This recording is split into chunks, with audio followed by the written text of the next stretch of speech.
Instagram Live, and that's exciting. And I hope as people tune in, they ask questions. If they do, I'll share them with you, but I'll try not to break the flow of conversation if I can help it. Sounds good. So we will. Well, the first, I learned this now. I get so excited with the people I talk to that I forget to give shout outs. So a couple quick shout outs. First of all, this is an IHSPLA mug. So shout out to all the athletes and coaches in the Illinois High School Powerlifting Association. We had, I don't know if we've talked about this, but we've got one of the largest high school powerlifting associations in the nation now, which is awesome. We have a state meet that caps at 200, invite only. It's fantastic. We had about half of our regional meets. We had 3 regional meets, and then this all sort of came up, and we had to leave the rest of those meets at home. And we've been really trying to figure out a way to host a state championship because we want, especially for the seniors, we want to cap it off well.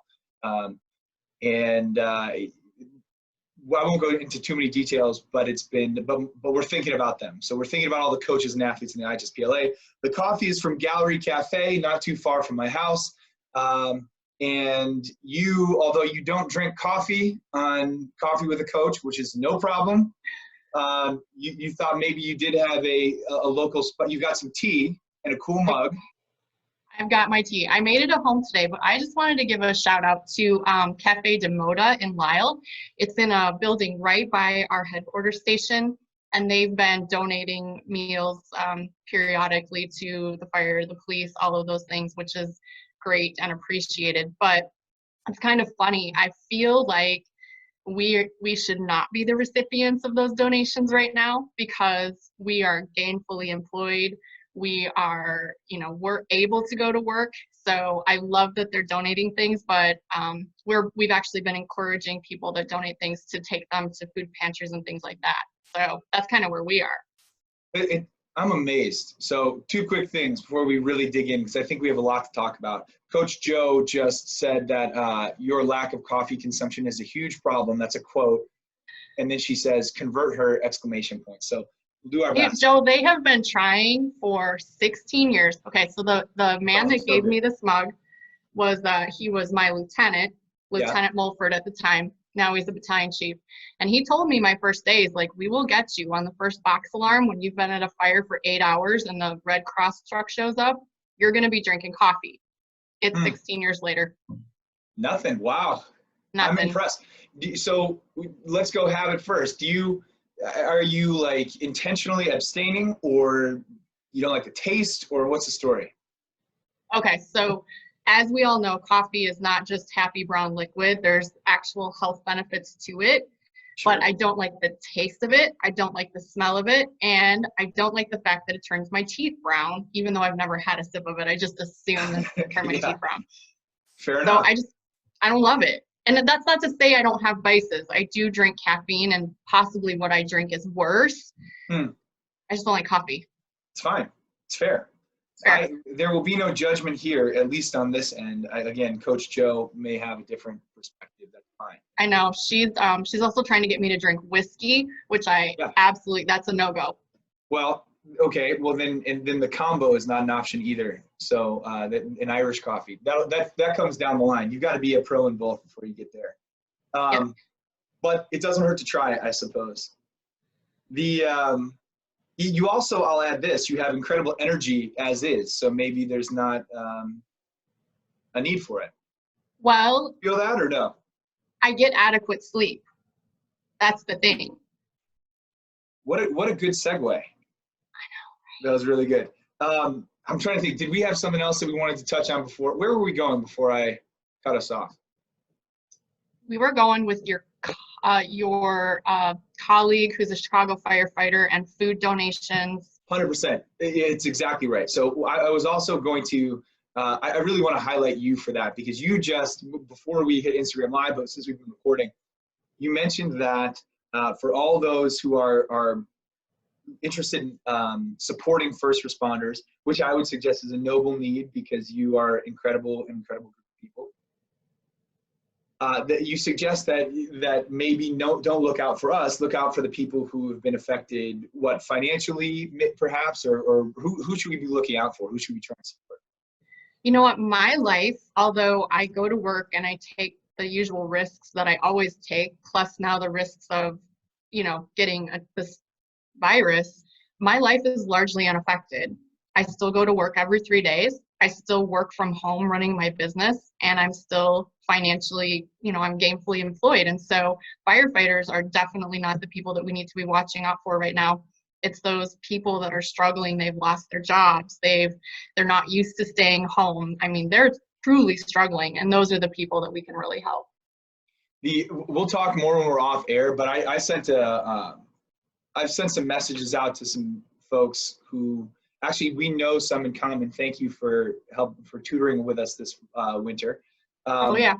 We know some people in common. We're trying to communicate with first responders to find out who those families are, which families are in greatest need, and then figure out if there's some sort of food donation or clothes or something that we can do to support people through that. So if anyone locally comes to mind, let me know, maybe off camera, and we can figure that out. But it's such an amazing. So Kevin Corley, and I really do have to introduce you guys. He's incredible, like you, and he said the same thing. He was like, in fact, I don't want to put any words in his mouth, but Corley, okay, I don't want to violate his trust here. Here's what he says. He says, this is why we're paid well. It's for moments like these. So it's like you get paid well as a first responder, firefighter, what have you, because someday you might have to enter into a situation like this and essentially put others before yourself and prioritize, the good of people, and you will be in harm's way. And you get paid for the days that you're in harm's way, even if you don't have to go into it. Anyway, he said, well, now is that time. So although I think he gets it, he gets the heart of it. He said the same thing. He said there are other people out there that they're affected in ways that are dramatic and not obvious, perhaps. And those are the folks that we should be looking out for. So, absolutely. And you know who I'm most worried about? Huggers. Like, huggers are not okay. I need hugs. Like, that's true. It's getting crazy. That is okay. And that may seem silly. Are you a hugger? Oh yeah. Okay. So I think I am too. And there is we have so much to discuss because there's nuance in every situation, and a lot of the stuff that we might talk about today could be dismissed as soft. When you talk about mental health, whether it's in athletics or a tough field like fighting fires, it can be dismissed pretty quickly as soft. I'm going to go into the hugging for a second, because it's true. It's like, we're not just talking about like sort of standardized norms in the way one behaves and interacts with others, which is important on its own. But when you hug, this is a very real thing, and you probably know about it, but when you hug, you're changing the actual chemistry and hormone distribution in your body. You're creating oftentimes something called oxytocin, which is a combatant to cortisol, which is elevated with low simmering levels of stress. There's actual sort of mechanical, physical stuff going on. If you are a hugger, to not have that hormone and chemical production, you could be talking about an actual shift. Is that fair?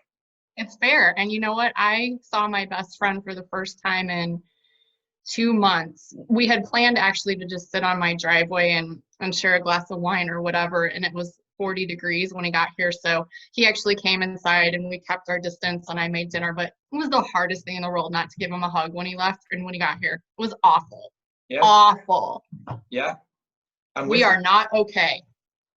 I'm with you. And I hope people recognize that, because I'm working on a paper right now that is talking about like the multifaceted nature of public health, and how public health should pretty obviously consider the health of the public, which is never a single dimension. Meaning, like, yes, we have to protect to get, like, if there's a fire, you have to protect you have to solve that immediate problem. But then there's this sort of ripple effect of concerns that should also be taken into account. When there's a virus, there's also a host of mental, financial, relational, there's all these concerns that we're going to have to deal with, I think, downriver, if we haven't started to already, that I think they deserve to be talked about in the public consciousness. I was talking to my friend Zamia, who is Good Human Fitness on Instagram. Yeah, she's great. And She's awesome. Very But we were talking about just the fact that people aren't getting their periodic health care, such as dental checkups, eye checkups. I like to go once a year and just get a skin scan, check out everything, make sure. And I didn't get that this year. And so Yeah. there's going to be a lot of tumbling of effects downstream that, Yeah. like you said, we're not even aware of right now. Oh yeah, no doubt. People, there's very few. I mean, the backlog, like you just said, like the dermatologist, the line that's going to start at the dermatologist. There are going to be concerns that we're going to have to wrestle with, and I wonder if stuff like this is part of the solution. I actually talked about this with my sister the other day. Like for dermatology, as an example, as just one example, could you not maybe like do a scan? Ultimately, and that's sort of clearance level 1, and then from that pool decide that, okay, maybe a third of that pool has to come in for further checkup. I don't know how it would work, but again, I just hope people are wrestling with these complicated ideas. That's my hope. Doctor, I can't remember if it's Carl Nadolsky or Spencer, which one of them is into the telehealth, but I saw a post the other day where he's talking about he's been trying to get this really going for years, and this pandemic is actually what's going to give it legs. So you can have access to one of the best endocrinologists in the world and not be anywhere near him. And most people were a little like woo-woo about that idea, but now it makes perfect sense. Yeah, no doubt. I think they're probably here. So that we talked about some of the negative stuff. I think on the positive side, I also think that in times like these, great innovation sort of has the soil or to sprout.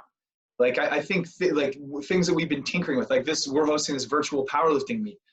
We've sort of on our side thought for years, how could we ever scale up this stuff, these meets? We're being forced into that process now. And to think of, I really hope that 5 years down the line, not just the powerlifting meet, but medicine and all these things, teletherapy, to get into some of the stuff that we'll talk about. I hope that is easy and fast and effective down the road. Well, especially for me, I've been turning down, I had a fire department from New Jersey contact me and say, hey, we'd like to utilize your services. And this was like a year ago. And I just said, you know what, I'm not ready. I'm not scaled to that point. I don't have. And now I'm like, bring it on. I can do this. Totally. Yeah, you're totally right. Scott says necessity breeds innovation. I agree with that. I think it's a thoughtful comment. All right, so here's what I'd like to talk about next. I want to talk about a little of your story. Only share what you feel comfortable with, but essentially the first 10 years of your career, how that led you down the path you're currently on, and I might drop a couple of my ideas along the way, but I'll try not to interrupt. I love it. Before we got on camera, I had told you that I became kind of an unwitting soldier in this fight against depression and mental health issues in the fire service. What a lot of people don't understand, including firefighters, is that suicide is killing far more firefighters than all other line of duty deaths. So we always had the statistic in our head that approximately 100 firefighters per year were dying in the line of duty. And most people would think, oh my gosh, they died in a fire or they fell off a roof or a ladder, but really they're dying from heart attack and stroke. And so that number was pretty constant for a couple decades, with the exception of 2001, when 343 New York firefighters died all at once. So the good news is that number is declining. We only had 58 line of duty deaths in 2019. And I say only not to dismiss the number, but it's a significant decrease. But unfortunately, we had at least 140 firefighter suicides that have been validated. And that number is probably only at about 55% accuracy because of just the stigma of reporting. Sure. So firefighter suicide is kind of the battle that I've been fighting for a couple of years. And I have to give a shout out to my collaborator, Chris Morella. Chris is an Elgin, Illinois firefighter, and he's the owner and founder of Fourth Shift Fitness. And so we met last year and we've been kind of working together. But my actual story is that I was always that outgoing kid. My mom would just be mortified because we could go, I lived in South Dakota, and we went downtown Minneapolis one day and I ran into someone I knew on the street. So I was that outgoing, super happy, super extroverted kid. Yeah. And that stayed that way through college, that stayed that way through my graduate studies, it stayed that way through my coaching career. And then I started the fire service. And all of a sudden, you know, maybe a year into it or so, I started to describe myself as an introvert. I started making and canceling plans. I tell people, you know, I never was a drug or alcohol abuser, but I probably drank a few too many bottles of wine by myself at home. And I didn't feel sad at all.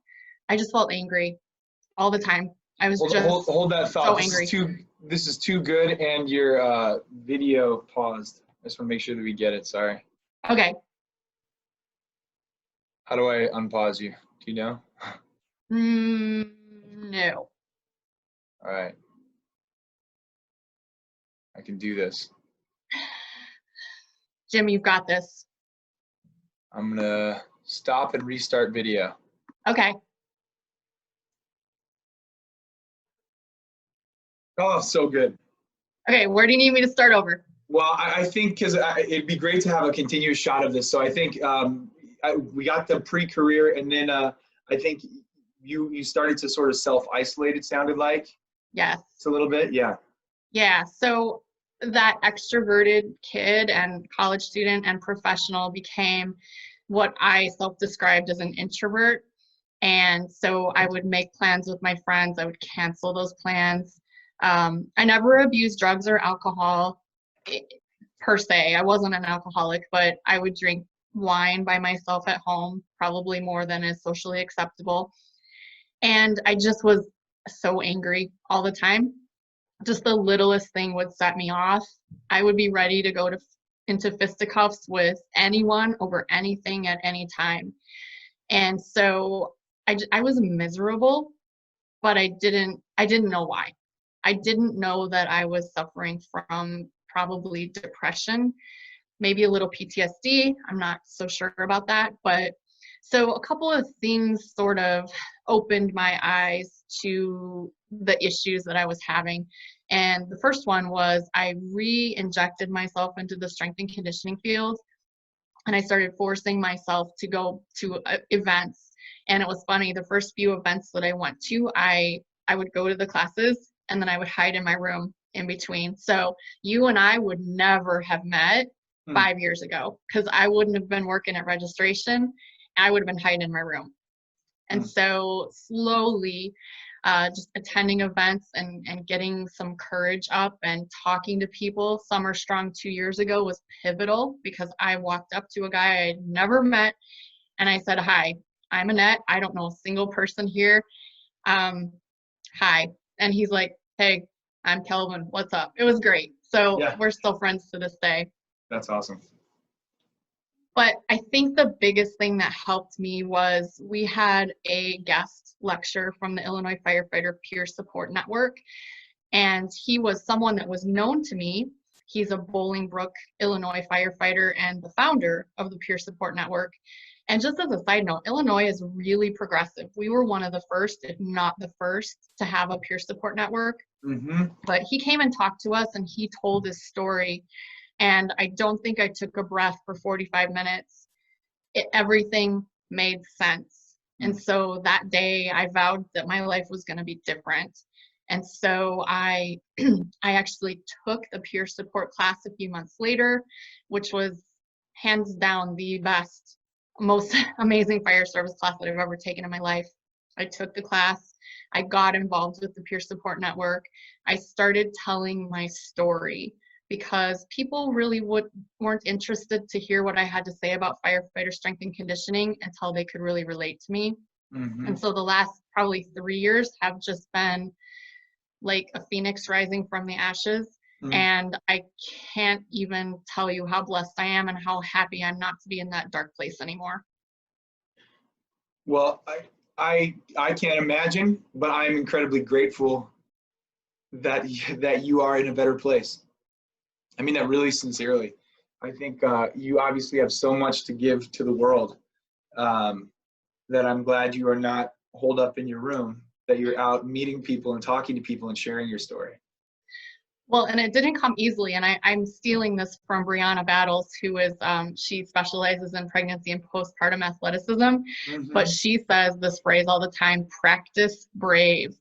And I'm still practicing brave. I'm not always brave, but, you know, just like when we met at the registration at coaches conference, I wasn't practicing anymore.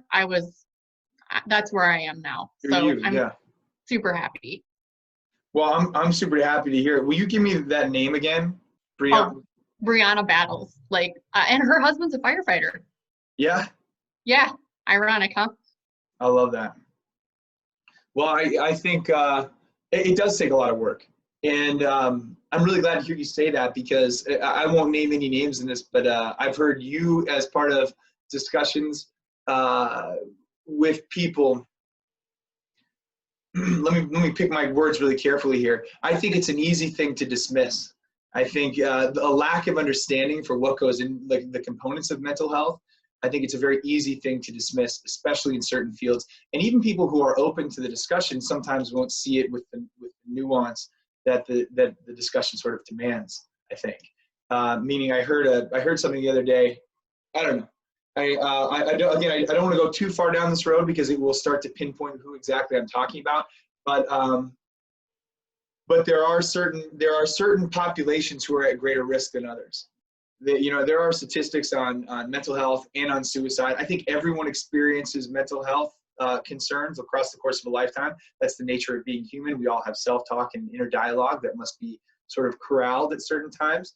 And then the behavioral outcomes, obviously, that's another level of depth there. But I want to share something real quickly, and then get into the things that you've recognized as our sort of compounding, either enhancing or degrading factors to mental health, like sleep, etc.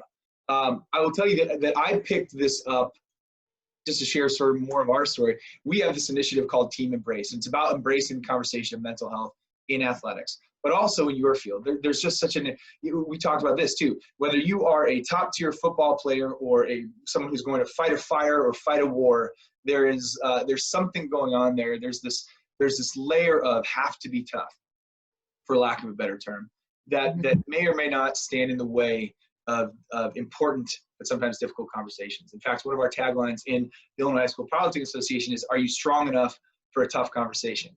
I love that. Thank you. But it's really important, and I'm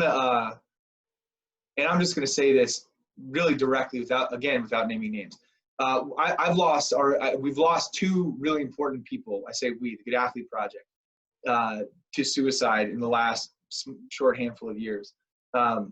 Former players, really just important people, and it changes. I always knew it was an issue. I always knew it was a concern, but it really has changed the way that I look at it, because what stands out to me is, what are some of the risk factors for that behavioral outcome of depression?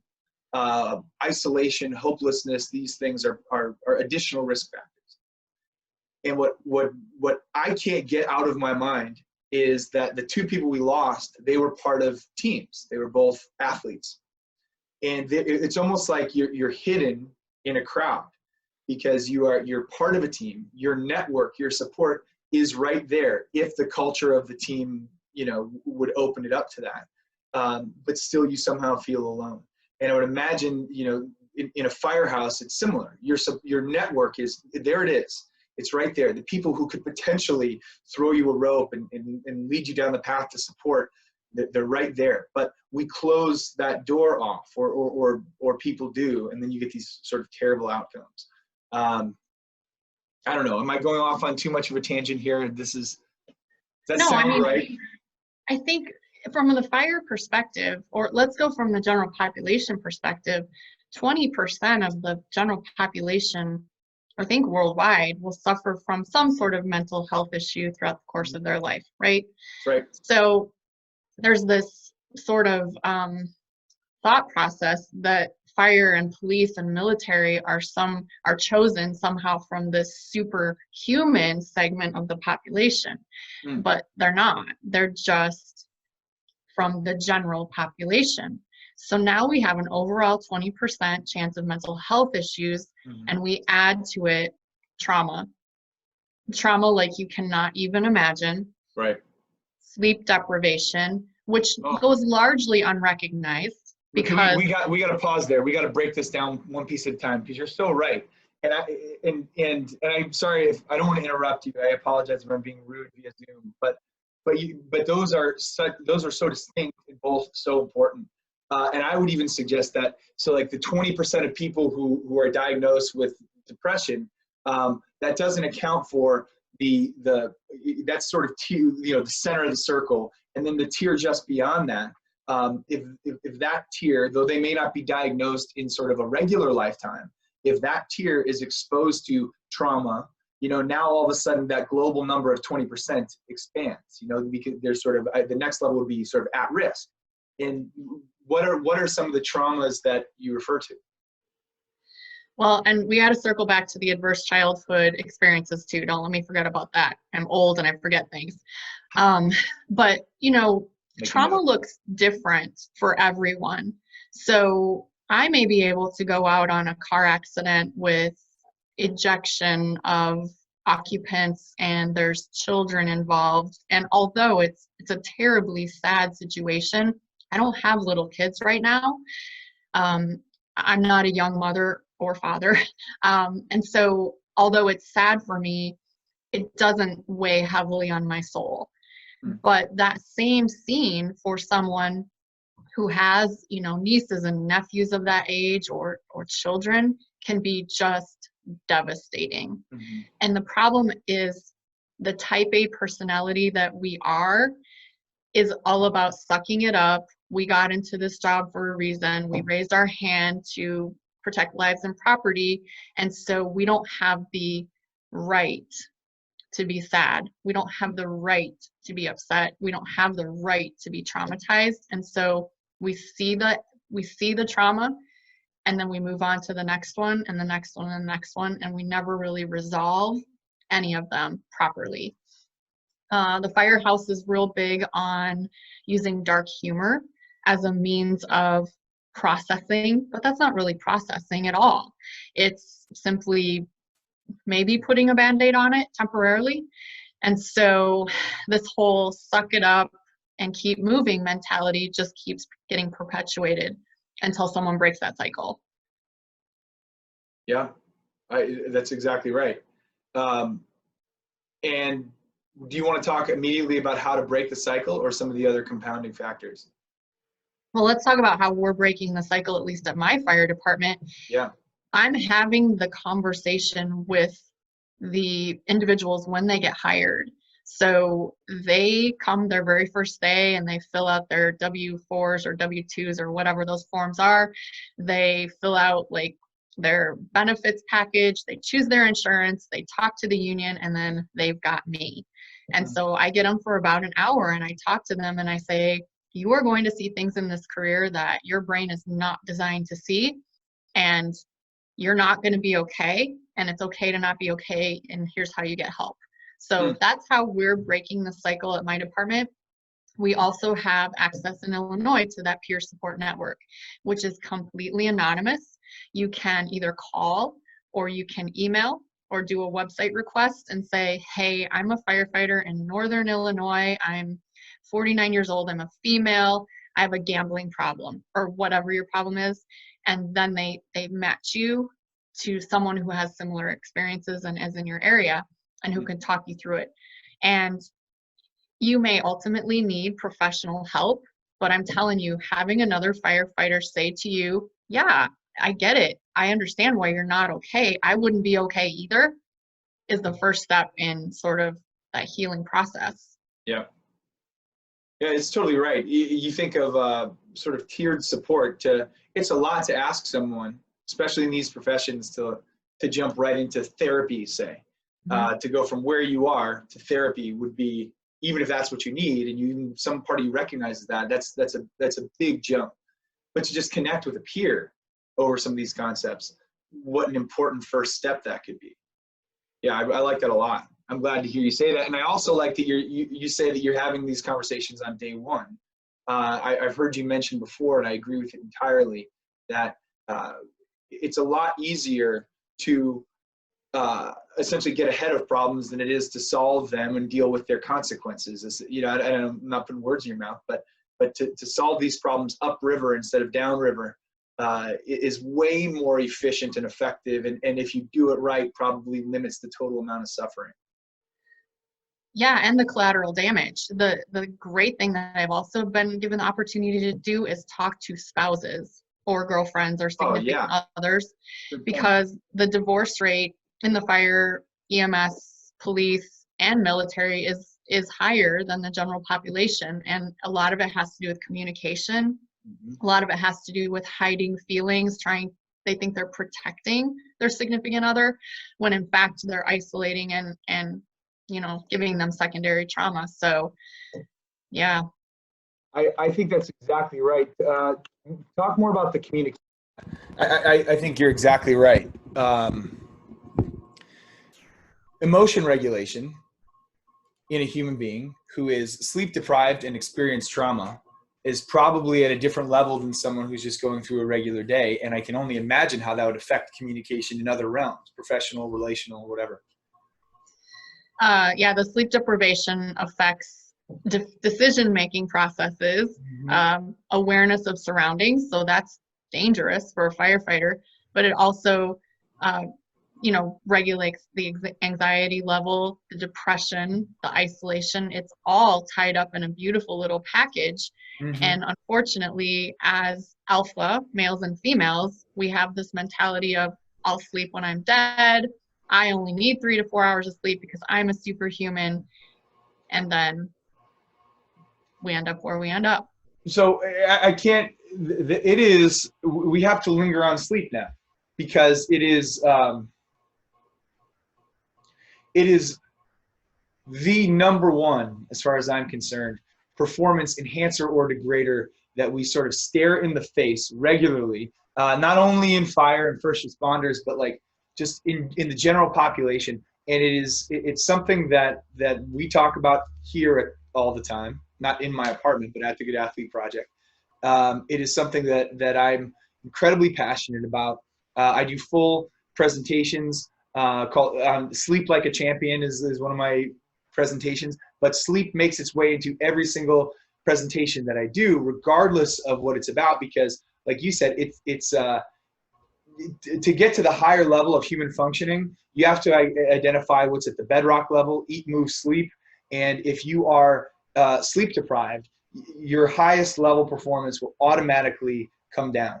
And you think about it in the way that you just pretend you didn't want to do anything in your life other than fight fires.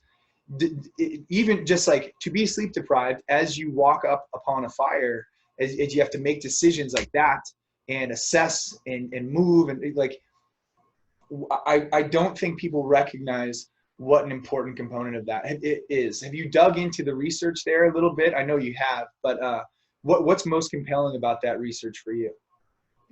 You know what, the interesting thing about the research is it all tells us the same story. Sleep it's free, and it's, if not the greatest performance enhancing drug, quote unquote, one of the top ones. And people just, they dismiss it. And it's incredibly, it's a terrible idea to dismiss sleep. It is so crucial to long-term brain health. You're taking out the garbage while you sleep. It's I don't know. What I tell people is, I've had people try to talk me into before doing something the night before shift. I'm kind of rigid with my bedtime. I'm like an 8 o'clock bedtime girl because I get up to work out very early before shift, but I stay an 8 o'clock bedtime girl every night. And I've had people say, man, just like, you can stay up late. It's no big deal. And I say to them, I'm responsible for no less than 4 people directly, their lives. And then I have to answer to their spouses and their kids and their parents. It is absolutely crucial that I get adequate sleep.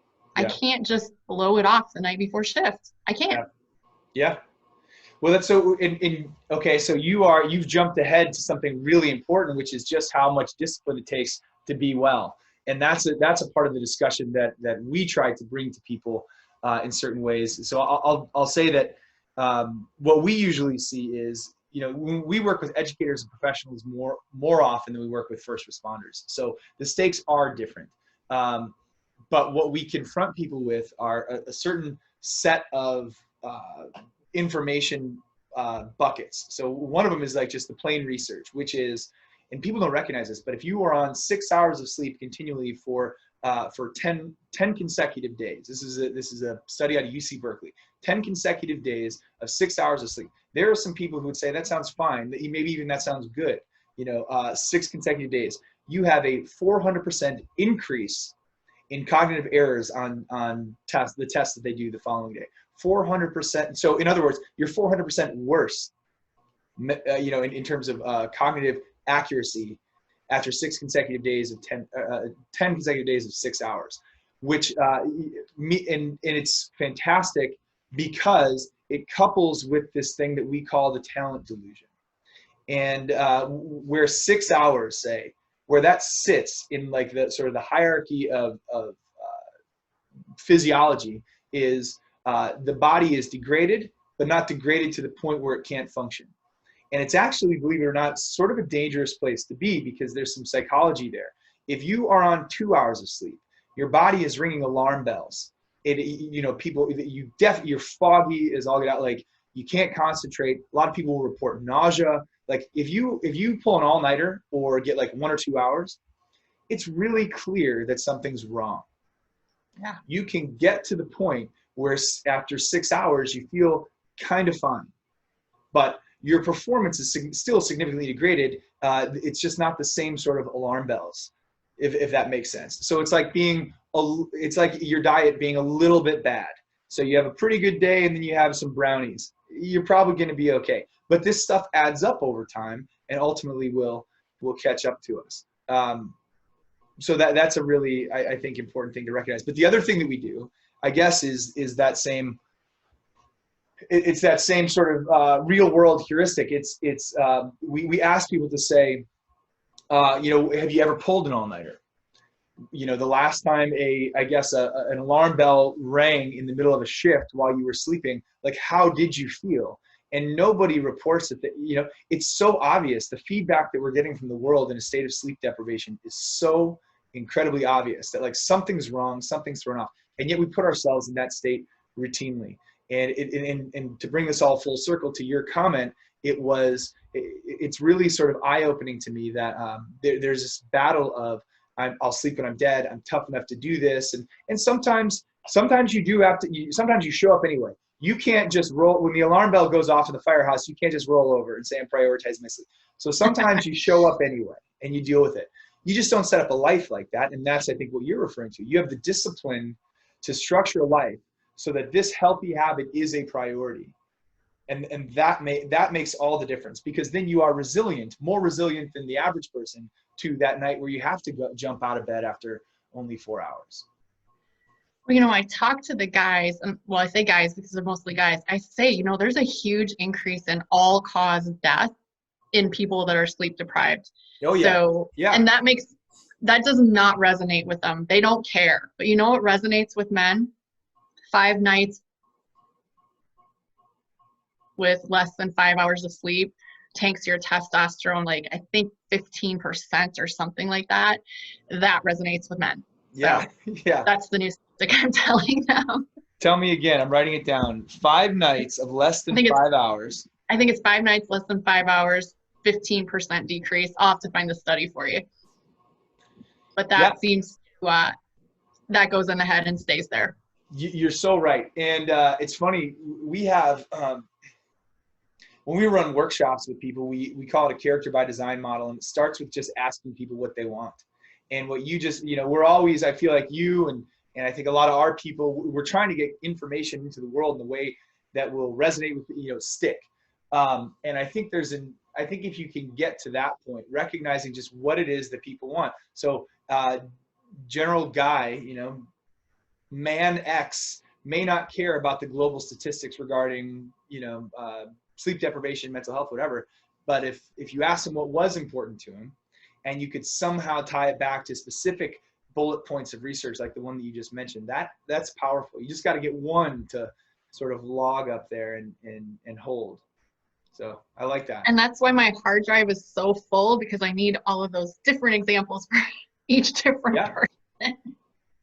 Yeah, it's true. In fact, I don't know if this is an on-air or off-air conversation, but one thing that we are working on is essentially stockpiling research that aligns with certain mindsets. So like if you say like X is important to me, okay, we've got 10 studies that can explain, which is, it just comes down to efficiency of delivery for us in that case.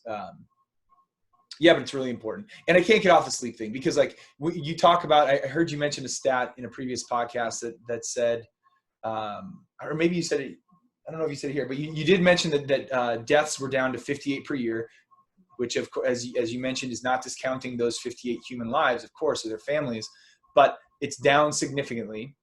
And yet suicides among first responders, or was it all first responders, or was it fire specific? Fire and EMS. Okay. Was up to what?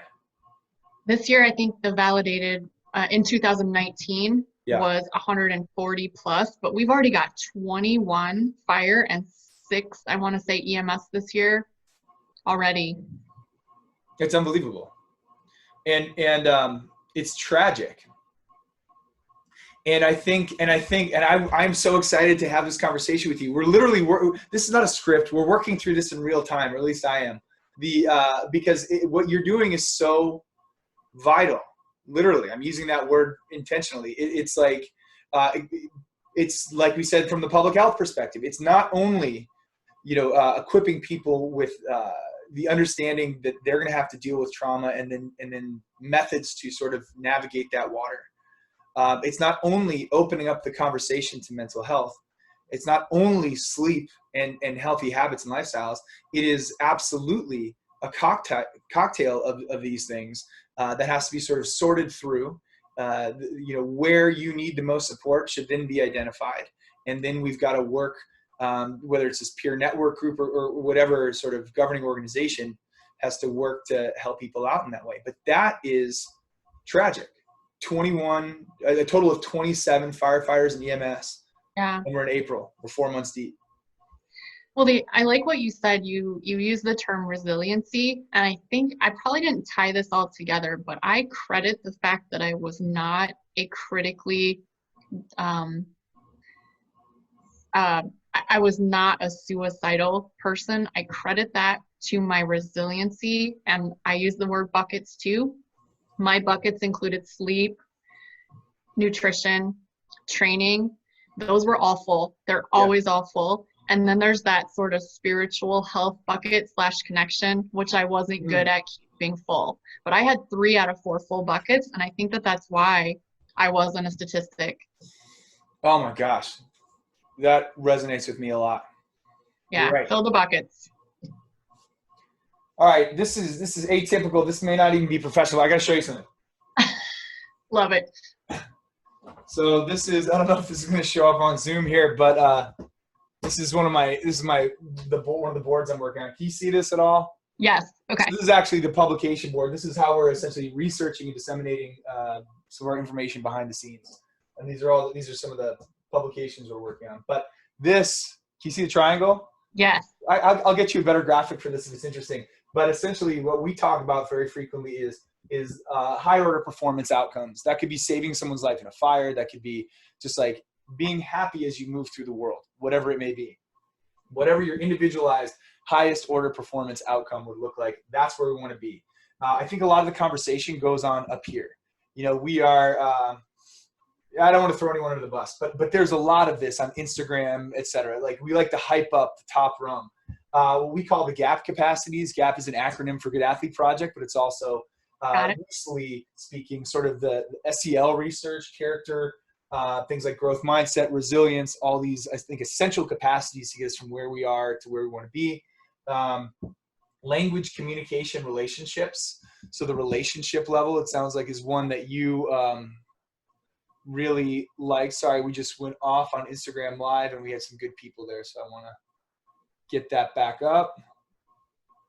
So we had this, the relationship piece, the way that you communicate, and literally the language you use. The language you use could be in your head, and that's, we're actually working on a project with a professor down at Texas A&M Kingsville on self-talk. So like that's something that sort of goes under investigated sometimes, I think. Not only the language you use with others, but what's the inner narrative. And then the bottom is eat, move, sleep. And like you said, to be sort of a fully fledged version of oneself, you want to address each component of the framework. Like you want to have all of this stuff. Yeah. Okay. Yes. The lady in the front row.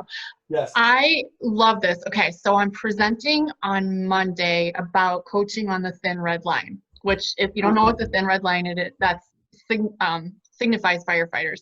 But I'm using a pyramid just like that. Ooh. And on the bottom, Yes. You're gonna love this. On the bottom, I have wellness. The next layer is health, or basically lack of physical manifestation of disease. The next layer, I have fitness, which I kind of define fitness as your ability to do what you want to do. So if you want to run a marathon, if you want to, squat, whatever, that's fitness. And on the very top, I have performance, that ability to sort of move through your job specific tasks in a super awesome way. Yeah. And training firefighters has to start on the bottom tier, wellness. That's awesome. We both have pyramids. I love it. I am really intrigued by all of this. Yeah, I love it. We need to talk about it because it's just like you said, a firefighter who is sleep deprived is just not going to be quite as good at fighting fires. And once you recognize that absolute truth, then only then, and that's part of the work that we do too, we essentially get people to try to get people to understand how everything fits together. We identify cornerstone habits and shared purposes and goals. And then we just ask people to engage in what we call practical mindfulness, which means just moving through the world in a state of self-awareness with your purpose in mind, aiming towards self-management, self-awareness, purpose, self-management. Because ultimately it comes down to, does my behavior match my goal? If I'm a firefighter, what's that? I love, does my behavior match my goal? I love it. Well, I appreciate you. It's a simple term, but it's been really well considered. Like we at least really tried hard to make it useful, and includes two really important things. One is the acknowledgement that it is your behavior. It's an ownership that is judgment free, but that level of accountability is important. And then the your goal part matters also. So like if I were a firefighter, because you are too disciplined for this, but if I were a firefighter and my goal was to make sure that I was functioning at my highest level so that I could save lives legitimately, and I was asked to go out for drinks the night before a shift, again, there is not an ounce of judgment in me through this. This is almost like it's almost too academic. Although I have my opinions, I do think that I will remove them from this sort of conversation. We only try to empower people to make their own decisions thoughtfully. So if you say that your goal is to save lives and be your best self, does it make sense to knowingly put yourself in a state of sleep deprivation, lower performance, cognitive ability, emotion regulation, all these things? Does your behavior match your goal? And if you can't say no, or if you can't say yes, if you have to say no, then again, you just have to confront it. And maybe you reinvestigate your purpose and how strong that is. I use this analogy because it's important for people to know and realize that I am not fighting a fire every day. Mm-hmm. I am not, picking off a window washer off of a building every day. These things happen rarely. Yeah. Kind of like your friend said, we're an insurance policy, but this is real talk. Maybe 8 years on the job, super sleep deprived, on a 48, not feeling good about myself, 2 o'clock in the morning, driving a $1 million ladder truck to an unconscious, unresponsive, 2-month-old. Those are the types that's the category of time when your behavior has to match your goal, because it doesn't happen very often, but you have to be ready. Mm-hmm. Yeah. So much could go wrong. You're right. And it's funny, I think humans are sort of gamblers by nature. And you could argue that in the case that you just laid out, the stakes are too high. Mm-hmm. You know? But again, it's not always necessarily the logic of the situation that that changes behavior. You know, we can understand logic and behave in something cross-grained to logic. So what are some of you mentioned the testosterone. What are some of the strategies or stories or approaches that you've picked up and used that have been most effective? To encourage people to sleep more? Yeah, wellness in general. You know what? So there's always the anecdotal part of it. When you eat better, when you sleep better, when you move your body, you feel better. You don't need research to tell you that. Right. So if I can just tap into that person's sort of experience, like, you remember when you were working out faithfully every shift, didn't you feel better? That can be highly effective. But with each person, it's so individual. With my younger guys, talking to them about their body composition and how one of the greatest predictors of injury is obesity and overweight. Mm-hmm. Sometimes that taps into them. The testosterone is super effective, giving them that research. The fact that cognitively you make so much better decisions when you have great nutrition on board, great sleep, great. The problem though, Jim, is these firefighters are like everyone else. They want to start at the top and discount the bottom. So my friend Scott Forbes talks about, he calls them the sledgehammers: sleeping, eating real food or whole food, moving your body, same thing, bottom of your pyramid. And everyone wants to go to the pinpricks, which are the supplements and the fat burners and the magic. And just getting people to do those sledgehammers is a huge game changer. Huge. If I could just get people to sleep, my job would be done. Yeah. I think it's so funny that you say that, because I'm sort of not in a battle, but in a conversation with a lot of dissonant voices to make sleep a priority at a specific institution. And a lot of people are like, well, that's not enough. Like, if we just slept better, that wouldn't be enough. And my suggestion is, I'm not sure you recognize the power that it could have. Not only sleep on its own, but the way that someone who if you sort of learn to prioritize this healthy habit, this sort of low-hanging fruit that will enhance everything around you, then these other things will ultimately improve as well. Do we have I think about this a lot when I think about sleep deprivation. Specifically sleep deprivation. Sometimes we talk about, in schools, sleep deprivation it feels like a luxury almost. It feels like too soft. No, we don't want more sleep. We want improved academic outcomes. We want X, Y, or Z. And I cannot help but link back to the research on emotion regulation, if nothing else, because there are some folks that we work with who, if they get budged in the lunch line, and we're sleeping on a couch and the dog was barking and they had a little baby brother or whatever and just didn't sleep the night before, so their emotion regulation is thrown massively, and they get budged in the lunch line and throw a punch. That could be man, you're getting me. That could be sort of the end for them. Just statistically speaking, all of a sudden this person who is in an under-supported area is going down a path that you almost can't come back from. Expelled from school at that age. Maybe it's a second or third strike. So to think that sleep is silly and soft would be sort of missing an essential component of human physiology, if nothing else. I always say we're one phone call, one medical diagnosis, and one bad decision away from a completely different life. And so I think that you're onto it there. I think I might have stolen that. I say it, but I think I stole it. Well, this is the first I've heard it, so I like it. I'm giving it to you. Yeah, here's the firefighters are a tough demographic. They are. And I think you could maybe say that about a lot of demographics. You could say that, but Firefighters are tough because what makes them good at what they do also makes them difficult clients. And so their personality types are tough. And especially getting in as an outsider, this is where I have an advantage. I'm like a ninja warrior. I'm already in there. Yeah. Getting in as an outsider is tough.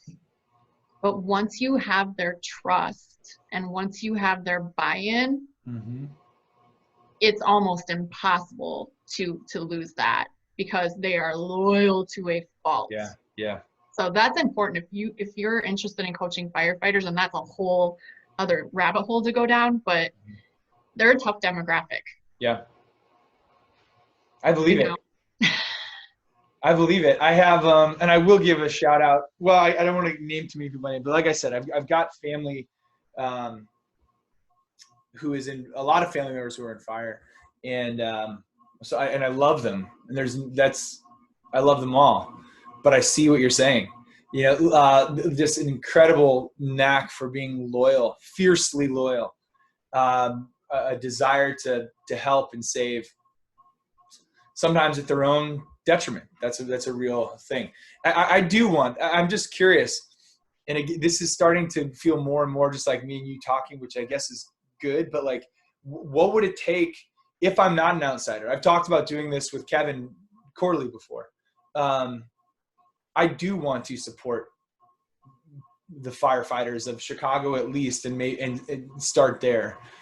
In fact, Kevin and I one time, I'd be curious to see some of your training models, because we one time tried to figure out what the best 8-week program would look like, considering the gaps in time. Like, when, if we do this, we're going to need more of a rest. We don't want someone with shaky legs climbing up a ladder trying to save somebody, so how would we sort of spread all this out? Let's not go down that rabbit hole yet. Let's go immediately next into the training. You say you wake up early and train. What does that look like? Do you do it every day? Do you do it when you're in the firehouse? How does that look? So I'm going to give a shout out to my department, because they did something really smart a few years ago, which was dedicate time in the morning from 7:30 to 9. So we start shift at 7. Yeah. And then 7:30 to 9 we can train, as long as we're not on calls. Of course. And the thing is, they always said, like, oh, you can work out, but the problem is if you don't dedicate time gets away from you. We put the 10 pounds of poop in the 5-pound bag. So we train together from 7:30 to 9, whatever that happens to look like. Yeah. But I don't count on that as my training. I count on that as sort of bonus. So I get up at 3:50, 3:50 in the morning. Pretty early. I'm super lucky. I have a fully outfitted, like, it's probably as good as a D3 gym in my basement. And so I do, I have my own programming that I complete, and then I go into work, do something complimentary, and then I also train in my D3 gym.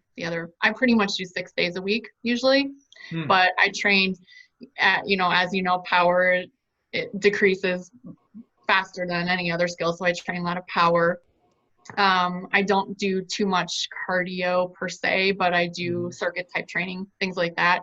And then I lift the heavy stuff off the ground and put it back down. And so far, I've been relatively injury-free and holding my own. That's awesome. That's good for you. That's a conversation that we're engaged in a lot right now, is how to maintain power through this quarantine. What are some essentials from your perspective? Well, my basement ceiling is a little bit too low, so there is no Olympic lifting going on in that basement. But I try to do my best with some kettlebells, cleans and snatches and things like that with kettlebells, jumping as much as possible. I try to get outside. I try not to jog. I try to do either walking or sprinting, one or the other, not that in between sort of thing. And that's kind of my best ability to do this without the ability for all the Olympic lifting right now. Yeah, no, that's good. I think that's interesting. But so no jogging, but you do circuit training. So your heart is healthy, you feel? It is. Yes, it is. I believe it. And so I guess the only component left is nutrition. How are you eating well in the firehouse? I, this is a tough conversation. So probably 13 years ago, and your firefighters that are listening are probably going to be mortified. But 13 years ago, I started bringing my own food. And so it's not a matter of I go in and say, what are you guys eating today? Nope, I'm not going to eat it. I'm just out. I'm always out. They know I'm out. I help them prepare food. We all eat together. It's still family style, but I've been bringing my own food for years. Mm-hmm. Now, the firehouse food is getting better. When I started, it was everyone threw in $5, and then you go get hot dogs and tater tots and 80% ground beef and have hamburgers for dinner. It is getting significantly better. Good. But for me, I have a hard time limiting how much I eat when it's that whole family style thing. So for me, it's sort of that point of purchase control. I eat with my containers and then I'm done. But prioritizing protein, I do at least 1 gram per pound per day. Filling in with lots and lots of vegetables for volume, healthy fats. I take it easy on, I hardly ever eat sweets or anything like that. Just because I guess I don't love sweets, so it's easy for me. I try to prioritize the water because that's a huge, huge game changer for performance in firefighting. And then I do take a couple of supplements, creatine, shout out to creatine, not only for muscle, but for bone and brain. Yeah. Creatine is actually super, super helpful in people that are sleep deprived. So. Why so? Tell me about that. You know what? I'm going to have to send you the paper that I actually haven't read yet, but I trusted Scott Forbes. I trust Scott Forbes on creatine for everything. Sure. Yeah. Let's see. And then omega-3 fatty acids, not so much for heart health, but again, for sort of that brain health, cell membrane thing. And then I do whey protein daily just for added protein. So that's kind of, I'm boring. I eat the same things almost all the time, and I'm okay with that. Yeah, if it's working for you, yeah, absolutely. Highly utilitarian. Which makes sense, and it allows you having routines like that. I think gives you the space to think about other different ideas. If you had to, I had a lot of friends who are making meals for themselves in this quarantine moment. They're making pretty much every meal. And it feels like there's a lot of time spent on what am I going to eat? How am I going to prepare it? A lot of preparation, then the cleanup, of course.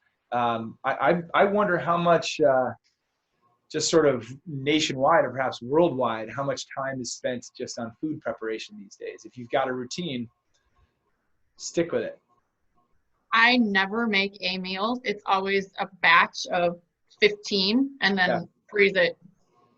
And I save so much time that way. You're an efficiency machine.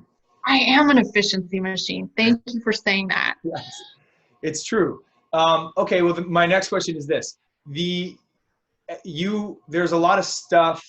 I didn't know you, I guess, when you were the person who would hole up in a hotel room at conferences. So you are a very personable, kind human being.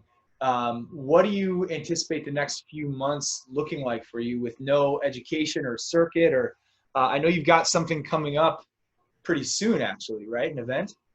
Yeah. So, okay, I had a small mini breakdown and it was really small, and I'm proud of myself because I realized it was first world problems, no big deal.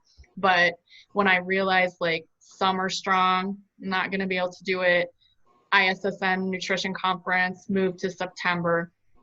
Our Wisconsin Fire Chief speaking engagement moved to September. Like, I started to freak out a little bit. I was really super sad. And then I realized it's not that big of a deal. Just relax.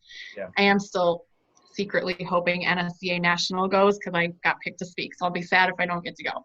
Nice. But that said, there's amazing people coming together to do such cool events. And I got asked, I don't even know how to put it, but Jeff Carroll contacted me and he put together a 2-day, he called it the Tactical Life webinar, and it's actually Monday and Tuesday next week.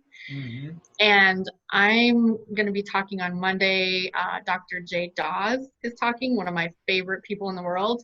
Nate Palin, another one of my favorite people in the world. And then I'm speaking on Monday on coaching the thin red line. And then Tuesday, Hunter Schur is going to be talking about coaching operators in the military. So that's kind of his niche. He's awesome at that.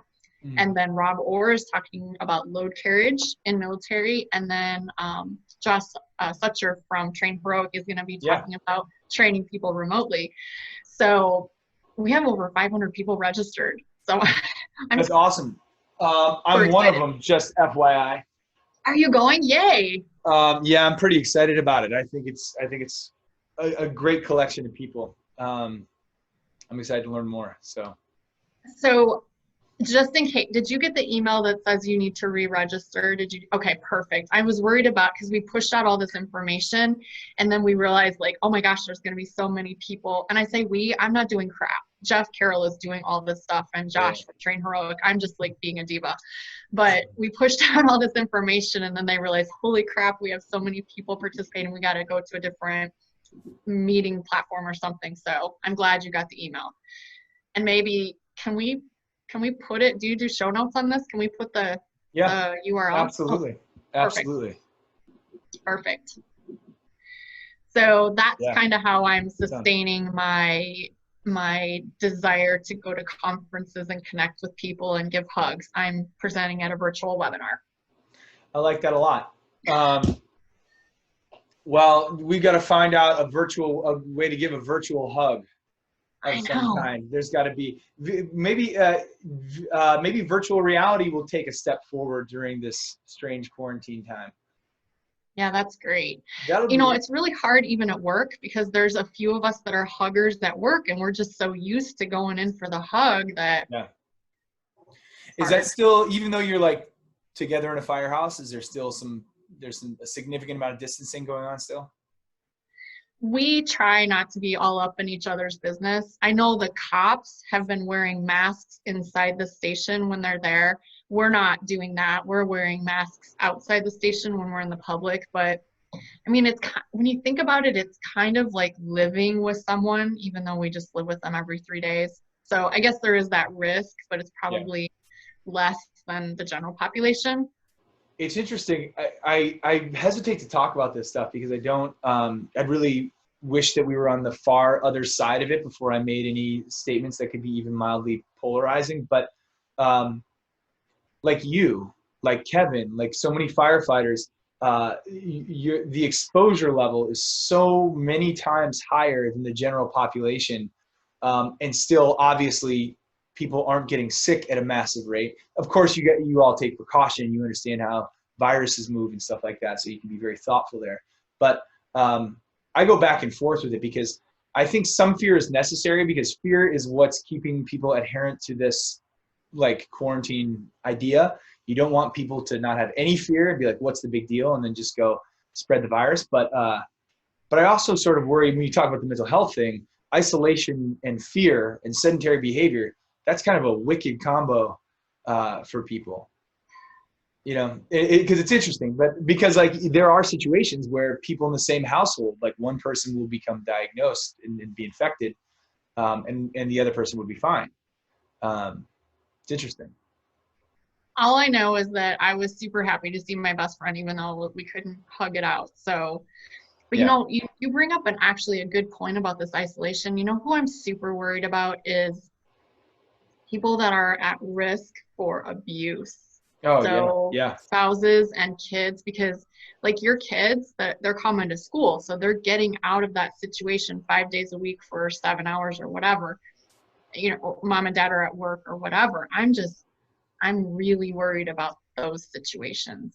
Yeah, no, you're right. I have a friend that works for DCFS, and that's another kind of like what we started this conversation with. There's just this multifaceted set of, there's so many things that need to be considered. If you can envision a scenario, I don't want to paint a terribly negative picture, but like you can envision a scenario where someone all of a sudden, not only are they not at school and around their peer group, but now they're home with a potentially abusive parent, which is, I'm not making this up, this is a real potential. That parent is also now stressed because they're surrounded by their kids all day. And maybe that parent just lost a job because the economy is just tanking. And, you know, it's almost like this perfect storm of factors. We have had conversations with people who have said very directly, I would 100 times rather roll the dice and go out and live than be in the situation that I'm in now. So that is, and I'm not making light of any of this. This is, Right. let me also say, and that's not the norm either. And maybe that's where we should end this, is the idea that, like, that isn't the norm. There are a lot of people who are actually thriving during this moment. Like I've mentioned a few times now, I talked to my sister the other day. Well, she's got a baby who's a year old, and she's on cloud nine. She wakes up in the morning. She does a Zoom chat with one of her kids to do daily affirmations. She teaches for a couple hours, and she spends the rest of the day with her new child and her husband and her cute little bulldog that she's got. And, you know, there's also a lot of positives coming out of this time too. Well, and I think there's a lot of people, and I'm going to give a shout out to our mutual friend, Coach Joe, again, because she injured her ACL in late February, early March, and she now can't get care. So she's pretty much stuck at home. She's doing her kettlebell workouts in her living room, and she's, you know, isolating and all this stuff, but she is killing it. I mean, she's doing great. And so there are those positive little bits of hope everywhere, I think. Yeah. I think you're right. And I think what matters is perspective. This is the situation that we're in. We can either sort of decide to be negative and fearful and all those things, or we can try to embrace the potential positives. And here's one. You know, we've sat down for a virtual cup of coffee / tea, and that's a wonderful thing. And I'm happy to do it.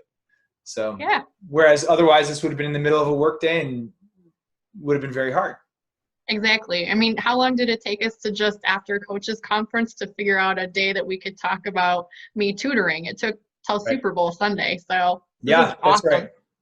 That's right. I like that. Well, I hope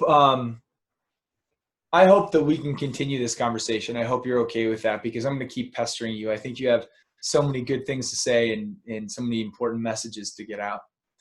And I am working on my Beyond Strength article. I promise I am. Are you? I believe you. You are so nice. I got an email right before we got on that Beyond Strength was number 17 sports psychology blog out there. So whatever that means. Yeah, that's nice. I feel like you should get some sort of a medallion or something for that. I'm going to have a 17th place medal made up for us. The coveted 17th spot. Yeah. No, it's exciting. We're excited to bring good things to people, and I'll be really excited to share your ideas too. I wonder, yeah, I think I've got a lot of ideas there. I'm stealing too much of your time, and I'm just being sort of like wishy-washy, but I can't help but say this too. I'll cap it with this idea. What you're bringing to the world is necessary. And I mean that in no flowery way. It's just an absolute necessity. Someone had to do it. Someone had to say it. And like you mentioned, it had to come from the inside. So I'm incredibly grateful to have met you and to continue this conversation relationship down the road. I think it's important. I am super excited too, and I cannot wait to get back to those little kiddos with the Lost Boys, because that's really fun for me. And me saying that is probably shocking my friends right now, but yeah, that was fun tutoring those kids. Tell me, why would that shock them? I'm not a huge kid person in general, but Yeah. those little people with their math problems, and oh my gosh, it was awesome. I'm so glad that you were able to do it, and they loved you, and it really is a great group. We're very proud to work with the Lost Boys, and I'm glad that we could introduce you all. I think it's important work there too. So, well, I have enjoyed this a lot, and I have very excited. After this, I have a meeting with my friend Chris Morella from Fourth Shift. Nice. And Wendy Lund, mindfulness expert from Canada, and we're going to do a Google Hangout. I've never done that before. I love it. You see, this is amazing. Wendy Lund, I'm going to look her up. You're just, you are just on top of it. You're just into everything. You're not, this hasn't set you back at all, this quarantine. And I do recognize my privilege, because a lot of people are not having fun right now. I am. That's fair enough. And I think you recognize a privilege. That's kind and humble of you to say, but then to maximize that opportunity